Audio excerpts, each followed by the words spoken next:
Let's begin by opening the Renesas V2H development kit box. As soon as we open the lid, the first thing we see is the Quick Start paper guide provided by Renesas. I'll place this aside for now, since we'll focus on the hardware inside the box. As soon as we open the box, we can see it's divided into two main sections. In the smaller section on the left, we have all the accessories. This includes the heatsink with fan, the micro USB cable, and the flex cable used to connect the SOM to the expansion board. And in the larger section, we have the Renesas V2H board itself, packed safely inside its protective envelope. Let's take everything out and put the box aside. Let's remove the protective envelope from the evaluation kit. And here it is. This is the Renesas V2H evaluation board.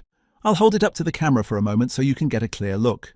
This SOM features the V2H processor at its core, designed for high-performance AI and vision applications. The design is clean, efficient, and optimized for embedded development and testing.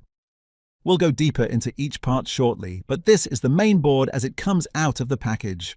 Let's place the board down for now and take a look at the remaining accessories inside the kit. First, we have the heatsink with the attached cooling fan.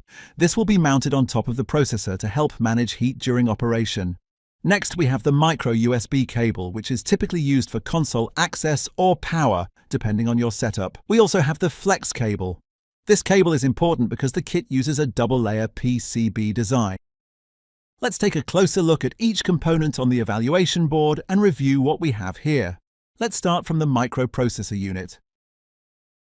This is the MPU, and it includes a quad-core Cortex-A55, a dual Cortex-R8, and a Cortex-M33, all integrated into the V2H processor.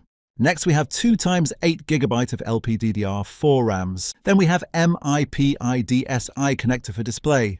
Then we have high-speed PCIe slot of 4 lanes.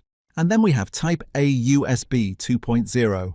Besides Type-A USB 2.0, we have 2 Ethernet interface connector. On the above side, we have 4 channel of MIPI CSI2 connectors for connecting 4 independent cameras. Then we have 2 switches to power on and off the evaluation kit. Besides control switches, we have USB Type-C PD, which is used as power supply. We also have USB 2.0 Type-AB. Then we have 2 channel of high-speed Gen 2 Type-A USB 3.2. For storage, we have 2 channel of micro SD card connectors. And we also have USB Micro B for debug serial interface. This is the overall top view of the board. Let me turn it around so we can also see the bottom layer, as the PCB uses a 2-layer design. At the bottom side of board, we have 1 HDMI. Then we have 1 PMOD interface connector.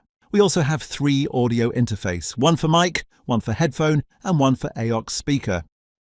Let's rotate to backside and see what we have more on bottom layer. We also have 3 more PMOD connectors here. These connector allows you to attach compatible PMOD sensors, modules, or expansion boards for quick prototyping. That's the quick overview of the V2H board.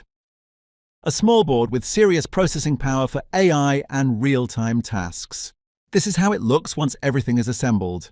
The heatsink with fan is mounted on top of the CPU to keep it cool, and the flex cable connects the 2 boards so they can communicate. So that's it. Thank you for watching. I'll see you in the next video.